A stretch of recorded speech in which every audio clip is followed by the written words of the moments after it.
You know what makes you happy. You've read the research. You understand the psychology.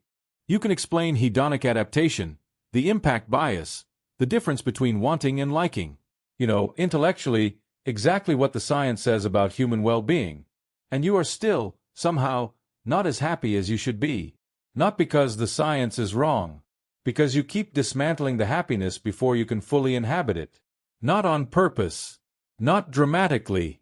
In small, precise, completely intelligent ways. Ways that make total sense from the inside and only reveal their cost when you look at the pattern from above. Today we're going to name exactly how intelligent people destroy their own happiness, and why the very mind that could give you the most insight into life keeps getting in the way of actually living it. Number 1. You analyze the happiness until it disappears. There is a specific thing that happens when a highly analytical mind encounters a moment of genuine happiness. The happiness arrives. Real, warm, present, and immediately, automatically, without choosing to, the mind begins examining it. Where is this coming from? Is it sustainable? What's producing it? And will that source still be available in 6 months? Is this the kind of happiness that lasts or the kind that fades? Psychologists call this affective introspection interference, the phenomenon in which excessive analysis of a positive emotional state disrupts the neural pathways that sustain it. In simpler terms, you think about the happiness until it stops being happiness and becomes a subject of study. The happiness, real when it arrived. The examination, real too. The result, a specimen where there used to be an experience. Number 2. You find the problem in everything good. Intelligent people are, structurally, problem finders. It's one of the most useful things about them. They see the flaw in the argument, the risk in the plan, the weakness in the structure, before anyone else does. This capacity, enormously valuable in work, in analysis, in navigating complexity, applied to their own life. It finds the problem in everything good. The relationship, good, and also there's this pattern that could become an issue. The achievement, real, and also, 3 things about it that aren't quite right. The moment of contentment, present, and also, the awareness that it won't last, that something is coming, that this stability is temporary. Psychologists call this negativity scanning, the chronic application of problem detection to personal experience, generating a continuous low-level awareness of what's wrong, insufficient, or at risk in any given good situation. The scanner, not broken, doing exactly what it was built to do, applied to happiness, dismantling it from the inside. Number 3. You set the happiness threshold too high to reach. There is a version of happiness the intelligent person has imagined.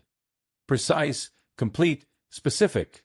The right relationship, the right work, the right level of achievement, the right feeling in the right body at the right stage of life. The version, detailed, internally consistent, completely coherent, and structurally unavailable. Not because happiness is impossible. Because the imagined version was never calibrated to what actual human happiness looks and feels like, which is messier, quieter, more intermittent, less complete than the model suggests. Psychologists call this affective forecasting error, the consistent tendency of intelligent individuals to construct a precise internal model of what happiness will feel like, and then to be disappointed when actual experience doesn't match the model. The model, not happiness, a representation of happiness, built by a mind that is better at modeling than at experiencing. The threshold, set against the model. The actual experience, always falling short. Number 4. You can't stop comparing. The intelligent mind is a comparison engine. It evaluates, contrasts, calibrates, constantly, automatically, without being asked to. Applied outward, this produces insight, precision, good judgment. Applied to the self, it produces a continuous, exhausting comparison between what is and what could be, between your life and other lives, between your current state and your past peak, between what you have and what you almost had. Psychologists call this social and temporal comparison dysregulation, the inability of high analytical individuals to limit the scope and frequency of comparative evaluation of their own life. The comparison, always finding a version that wins. Someone's career is further. Someone's relationship is deeper. Your past self was more alive. Your possible self is further ahead. The current self, always losing the comparison. Not because the current self is insufficient, because the comparison engine never stops running, and it always finds a reference point that makes now feel like less. Number 5. You treat happiness as something to be earned. For most intelligent, high-achieving people, happiness is not experienced as a state, it is experienced as a reward, something that comes after the goal is reached, after the problem is solved, after the work is done, after things are sufficiently in order to justify feeling good. This means happiness is always slightly in the future, always conditional on the next completion, the next achievement, the next resolution of the current outstanding problem. Psychologists call this contingent happiness orientation, the structural belief, often deeply unconscious, that positive emotional states must be earned through achievement or resolution before they can be legitimately experienced. The belief, built early, reinforced by every environment that rewarded performance and treated contentment as premature. The result, a person who is very good at achieving and almost never allows themselves to feel good about it, because there is always something else that needs to happen first. The something else, always there. The happiness, always, not yet. Number 6. You're afraid of what happiness costs. This is the deepest layer, the one least often named. Intelligent people, who have learned to model outcomes, to anticipate consequences, to see what comes after, often develop a subtle, structural fear of happiness itself. Not fear of feeling good. Fear of what feeling good implies. Because happiness means something is at stake. Something real enough to lose.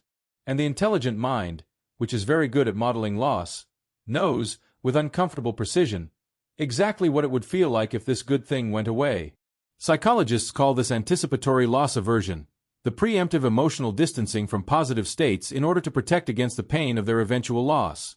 In practice, the person doesn't allow themselves to fully inhabit the good thing because they are already partially grieving its future absence. The protection, reasonable, built from a mind that plans ahead. The cost, never fully living in the good thing while it is here. The loss, happening twice. Once when it ends. Once for every moment it was here and not fully inhabited. The truth, you are not broken. You are not incapable of happiness. You are a specific kind of mind, with a specific set of capacities, that has been applying those capacities to happiness in ways that make happiness structurally harder to hold. Affective introspection interference. Negativity scanning. Affective forecasting error. Comparison dysregulation. Contingent happiness orientation. Anticipatory loss aversion. These are not character flaws. They are the precise mechanisms by which an intelligent mind, built for analysis, for problem finding, for planning, for modeling, systematically interferes with its own experience of being alive.